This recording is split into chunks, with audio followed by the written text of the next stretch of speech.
Բարի լույս արգելի հայրենակից դեռ օրը չի կիսվել, բայց ես եկել եմ ԱԱԾ մեկուսարան և հիմա ցույց տամ այստեղ այս մուտքն է, որտեղից պետք է անցաթուղթ ստանանք։ Պարզվում է, որ արդեն իսկ բոլոր խցերը, որտեղ մենք հանդիպում ենք, այսինքն դա մի քիչ խուծ, մի քիչ աշխատասենյակ այսպիսի կարգավիճակ ունի, այս բոլոր սենյակները այս պահին զբաղված են և ես հնարավորություն չունեցա տեսակցել իմ վստահորդի պարոն Վարդան Ղուկասյանի հետ և քննարկել մեր ապագա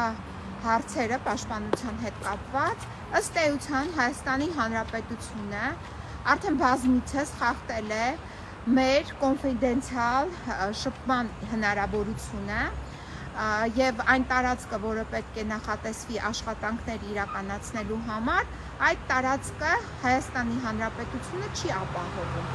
Ինչու չի ապահովում, որովհետև բանտարկղները խայտառակ լցված են բանտարկյալներով, կալանավորներով, աջ ու ձախ մարդկանց կալանավորում են ապօրինաբար, առանց հիմքերի և պահում են մեկուսարաններում։ Եվ դրա պատճառով մեկուսարանների խցերը լեփ-լեցուն են, պայմանները խայտառակ են և բացի այդ, որ պայմանները խայտառակ են, նաև պաշտպանները հնարավորություն չունեն տեսակցելու իրենց պաշտպանյանների հետ, որովհետև բացակայում են աշխատասենյակները։ Աշխատասենյակները նույնպես զբաղեցված են ումով, կալանավորներով և տեսակցության համար դիմաց, նաև իրենց հարազատներով և այլ պաշտպաններով։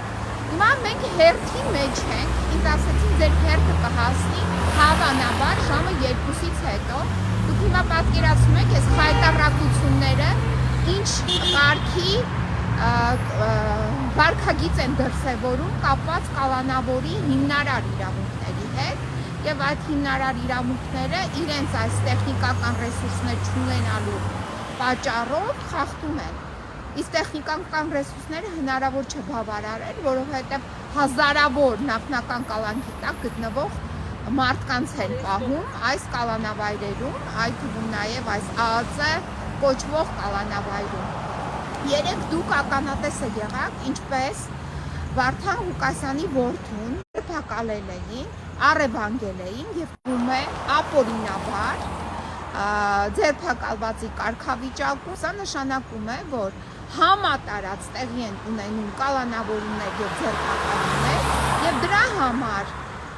պայմանները, որը պետությունը պարտավոր է ունենալ, չունի այդ պայմանները։ Ինչու չունի, որովհետև այսպես ասենք խցանում է ստեղծել կալանավայրերում, որովհետև բավականին մեծ քանակի կալանավորներ է կուտակել։ Հիմա այս խցանումը նաև այստեղ այս ԱԱԾ-ում է, տեսեք, բացի այն, որ ստեղ ավտոների խցանումներ են, նաև մարդկանց խցանում է, կուտակում է, որտեղ սպասելիս, որպեսզի նրանք կարողանան շփում ունենան, տեսակցեն կալանավորների հետ։ Հիմա այս համատարած երևանյան խցանումներին նաև ավելացել են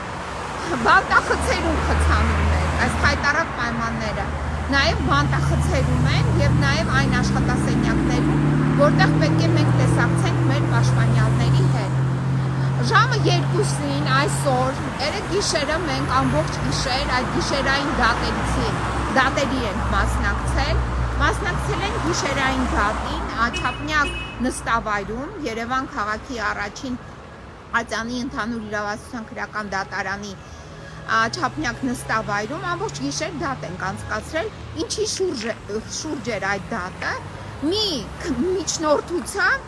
որ հետևյալն էին մեկնաբանում, որ իրենց հայտնի չի եղել,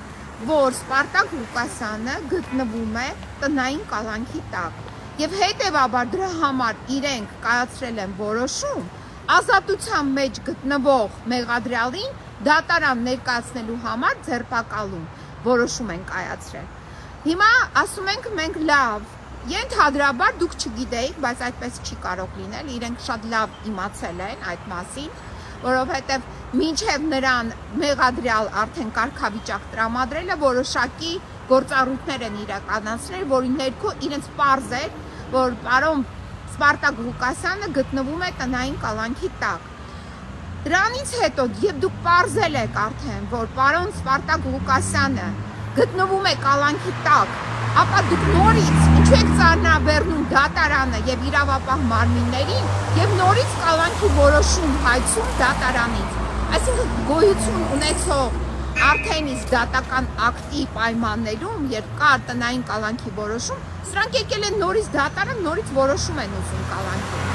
Այսինքն մենք համեմատություն արեցինք պաշտպաններով, սա ինչ է նշանակում, կա մի հատ օրինակ ՑՄ ազատազրկում չէ, մի հատ էլ եկել են դրա հետ լրացուցիչ, մի հատ էլ ցանկանում նորից պատիժ մեկ այլ տեսքով։ Հիմա սա է տեղի ունենում, իհարկե մենք դատարանին բացատրեցինք, որ ինքը իրավասու դատարան չէ նման որոշում կայացնելու եւ դատարանը պետք է ճանաչի պարոն Սպարտակ Ղուկասյանի ձերբակալման որոշումը ոչ իրավաչափ եւ իհարկե համապատասխան նաեւ իրավունքի խախտումը ճանաչելուց հետո նաեւ գործընթաց կա իրավունքների վերականգնման հետ կապված, այդ իրավունքների վերականգնման գործընթացի վերաբերյալ նույնպես պետք է հիշատակի իր որոշման մեջ։ Սա է եղել երեկվա մեր այդ դատական նիստը։ Իդեպ ասեմ, նույն ձեռագիրն է, նույն այն փչացած, կեղտոտ, արատավոր, պատվիրված արդարադատությունը շարունակում է փակել մարդկանց դռները։ Ինչ են անում, ինչ որ մեկի ցուցմունքի հիման վրա, այդ մեկն էլ ով է, ոստիկան, մարդկանց բերում են եւ փորձում են զրպարտել եւ զրպարտության միջոցով նաեւ տանել ուր կալանավայր, այսինքն պատժել։ Ակնհայտ է, որ սա այն քաղաքական հետապնդումների շղթան է,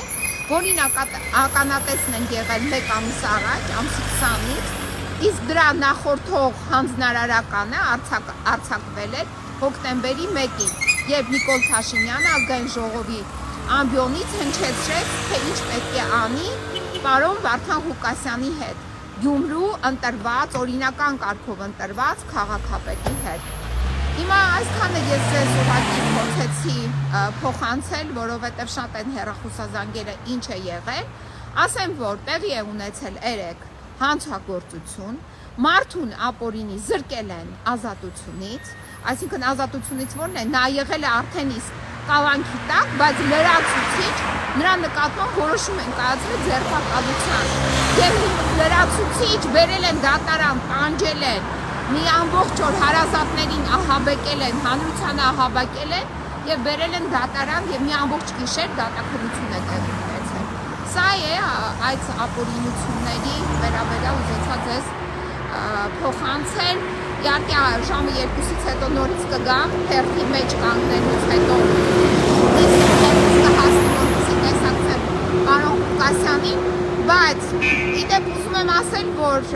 պարոն Ղուկասյանի առողջական վիճակի վատթարացման հետ կապված մտահոգությունները շարունակում են մնալ եւ շարունակում են